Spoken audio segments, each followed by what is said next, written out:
Kaleshwaram project కూలిపోయింది, కుంగిపోయింది అన్నట్టుగా కొద్ది రోజులుగా ప్రచారం సాగింది.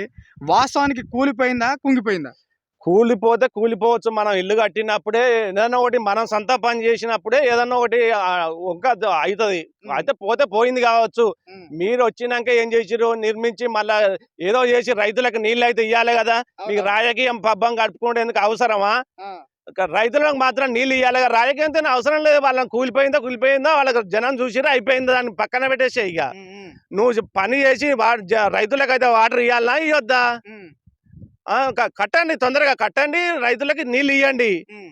కూలిపోతే కూలిపోయిందొచ్చు, చేస్తంటే ఏదన్నా పని వంకర అయిందొచ్చు. దానికి నువ్వు రాజకీయంగా ఊరికే వాళ్ళను దించుడు, తిట్టడం, అన్ని అరచకాలు. ఇది కూడా ఒక ఎంపీ ఎలక్షన్ ముందే ఒక స్టంట్‌గా వీళ్ళు చేసిల్లు. ఆ కానీ ఇప్పుడు మళ్ళీ అది ఎలక్షన్ కొరకే ఇప్పుడు నువ్వు ఆ! ఈ రాజకీయం లబ్ధి పొందడానికి కొరకే మీ బీఆర్ఎస్ ను బదనాం చేసుడు, ఆ! ఈ రైతులను ఆగం చేయడం. అంతేగాని మీరు చేసిన పరిపాలన చేసి చూపెట్టాలి. మాటలతోనే అవసరం లేదు. హ్మ్. పనులు చేసి చూపెట్టండి. హ్మ్. పనులు చేయాలి ఏదన్నా ఉంటే. కానీ నీకు రాజకీయంతో వాళ్ళ జనమే పక్కకు పెట్టిరు కదా. హ్మ్. మిమ్మల్ని మీకు ఇచ్చిర్రు, మీకు ఇచ్చినప్పుడు మీరు ఏం పని చేసిర్రు? హ్మ్. మీరు చేసి మాట్లాడాలి, ఏదైనా పని చేసి మాట్లాడాలి. కాదు, ఇప్పుడు వీళ్ళు ఇట్లా చేస్తే మళ్ళీ జనాలు పక్కన పెట్టే అవకాశాలున్నాయా? ఉంటాయి. ఎందుకుంటే నువ్వు పని చేయనప్పుడు నీతో అవసరం ఏముంది? ఎవరైనా పక్కకు పెడతారు. ఇప్పుడు వాళ్ళని ఎట్లా పక్కకు పెట్టిరో మిమ్మల్ని ఆ! సరే అట్లే పక్కకు పెడతారు. హ్మ్. కాకపోతే రైతుల ఐక్యత లేదు కావచ్చు, లేకపోతే ధర్నాలు రాయితే మీరు కేసులకు భయపడో, మిమ్మల్ని మీకు భయపడో, హ్మ్. కాకపోతే ధర్నాలు చేస్తలేరు కావచ్చు. హ్మ్. మీ టైం వచ్చినప్పుడు మీ పాత సుత గద్దె దింపుతారు ఎంతవరకైనా. హ్మ్. వాస్తవానికి సచివాలయం ముందు మన రాజీవ్ గాంధీ విగ్రహం పెడతామని చెప్తా ఉన్నారు. తెలంగాణ తల్లి విగ్రహం తొలగిస్తామని చెప్తా ఉన్నారు. వాస్తవానికి పెడితే బావుంటదా? పెట్టకుంటే బావుంటదా? రాజీవ్ గాంధీని యొక్క పార్టీకి సంబంధించిన విషయం అది. ఆ! ఈ తెలంగాణ అమ్మ అందరికి, రాష్ట్రం మొత్తం అందరికి ఉన్నదే. అది ఉండనిచ్చి పెట్టుకోండి, ఏదైనా పెట్టుకోరు. కానీ మీకు రాజీవ్ గాంధీ విగ్రహం ఆడ పెట్టాలని ఏముంది? హ్మ్. తెలంగాణ తల్లిని ఉంచాలి. మన రాష్ట్రం మొత్తం తల్లి కాబట్టి ఆమె విగ్రహం కంపల్సరీ పెట్టాలి ఆడ. హ్మ్. రాజీవ్ గాంధీ మీరు పెట్టుకుంటే మీరు ఎక్కడైనా పక్కన పెట్టుకోరాదు. హుస్సేన్ సాగర్ కట్ట మీద దాని మీద పెట్టుకోరు. ఎవరు వద్దంటారు? మొత్తానికి ఇప్పుడు రేవంత్ రెడ్డి 6 గ్యారంటీలని చెప్పిండు. రైతులను మభ్యపెడతా ఉన్నాడు. మళ్ళీ ఇప్పుడు లోకల్ బాడీ ఎలక్షన్ వస్తా ఉన్నది. వాస్తవంగా లోకల్ బాడీ ఎలక్షన్‌లో మళ్ళీ కాంగ్రెస్‌కు ఓట్లు పడే అవకాశాలు ఉన్నాయా పెద్దాయన? ఆ లోకల్ బాడీ ఎలక్షన్ల కొరకే వీళ్ళ ఆరాటం అంతా. కానీ ఒక్క పని చేసింది లేదు. జనం అంత ఎడ్డిపూకో లేవల్ కాదు, అంత తెలివి తక్కువ ఏం కాదు. ఆ! జనం చాలా తెలివికల్లో. రేవంత్ రెడ్డిని మీరు అట్లా గిట్ల ఏం అనుకోకుర్రి. ఆ! చాలా తెలివికల్లోళ్ళు. మీరు ఎవరెవరికి రుణమాఫీ చేసిండ్రు, ఏం పని చేసింది అంతా జనానికి తెలుసు. ఆ! కాకపోతే మీరు పనులు చేయండి. హ్మ్. మీకు వాళ్ళతో యుద్ధం అవసరం లేదు, రాజకీయం తిట్టడం అవసరం లేదు.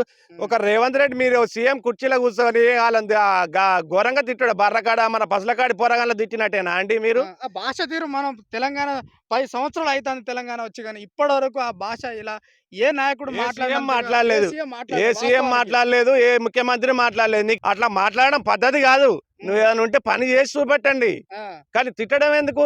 హ్మ్. తిడితే ఆ జనానికి వాళ్ళు తెలుసు కదా, ఎవడు ఎట్లాంటోడు, ఏ ముఖ్యమంత్రి ఎట్లాంటోడు, ఎవడు ఎట్లాంటోడు అనేది జనానికి చాలా మంది తెలుసు. నువ్వు తిడితేనే లెక్క అని అనుకుంటున్నావా? ఆ! ఆ తిట్టడం పద్ధతి కాదు. హ్మ్. ఏదన్నా ఉంటే మీరు కరెక్ట్గా రైతులకు పని చేయండి. హ్మ్. చేయండి, రైతులతోని మెప్పు పొందండి. హ్మ్. నేను 20 ఏళ్ళు చేస్తా, 30 ఏళ్ళు చేస్తా అంటే గిట్ల చేస్తే నువ్వు 20 ఏళ్ళు కాదు కదా, 5 ఏళ్ళు సుధా పూర్తి చేయలేవు. ఇప్పుడు రేవంత్ రెడ్డి పరిపాలన మొత్తానికి కక్ష కక్షపూరిత రాజకీయాలు అనుకుంటున్నారా? లేదంటే ఎట్లా ఏ విధంగా అనుకుంటా ఉన్నారు? కచ్చబుద్ధ అన్ని అమలు కాని హామీలు అన్ని ఇచ్చిండు, గద్దెకి ఎక్కిండు. హ్మ్. ఆయన చేతిలో బడ్జెట్ లేక ఇప్పుడు అన్ని ఎత్తేస్తుండే, ఏం లేదు ఇక. హ్మ్. ఇలాంటి ఛానల్ వాళ్ళే పోయి గ్రౌండ్ రిపోర్ట్ కోసం పోతే వాస్తవానికి మీడియా వాళ్ళ మీద దాడి చేయడము, మళ్ళీ వాళ్ళ ఇద్దరు ఆడపిల్లలు. సో, ఎట్లా ఖండిస్తారు దీనికి? అవును సారు సీఎం గారు, మీరు పనులు చేసినాక జనానికి భయపడడం ఎందుకు, మీడియాకు భయపడడం ఎందుకు? హ్మ్. మీరు పని చేసినాక ఎవరికి ఎందుకు భయపడాలి, వాళ్ళని ఎందుకు అణచివేయాలో, వాళ్ళ మీద ఎందుకు పోరాటం చేయాలి? హ్మ్. మాట్లాడియండి, వాళ్ళు మాట్లాడతారు కదా, జనం చూసి చెప్తారు, వింటారు కదా. ఎవరైనా జనంలో ఏం జరిగేది అంతా హ్మ్. మీడియానే తీసుకుపోయేది. హ్మ్. అయితే నువ్వు వేరే పనులు చెప్తేనో మీడియా తీసుకుపోవాలి. ఇట్లాంటి నువ్వు చేయని పనులను అయితేనో మీడియాను అన్ని కేసులు పెడతారు, వాళ్ళని అరెస్ట్ చేస్తారు. ఇదేనా మీ పద్ధతి? హ్మ్. మీడియాను ఎవరైనా జనం తీసుకుపోతుంది కాబట్టి వాళ్ళని ఎవ్వరు ఏమనొద్దు. హ్మ్. వాళ్ళకి సహకరించాలి. మీరు ఏదన్నా ఉంటే వాళ్ళు గూడా ఏదైనా ఇష్యూ ఉంటేనే మాట్లాడతారు వాస్తవానికి. మాట్లాడతారు కదా. ఆ! కాకపోతే నువ్వు చెప్పిన వాగ్దానాలు చేసిండ్రా చేయలేదా అని తెలుసుకుంటారు జనం దగ్గర. ఆ! నీకు భయం ఎందుకు? నువ్వు చేస్తే చేసిందని, లేకపోతే లేదని భయం ఏంది? హ్మ్.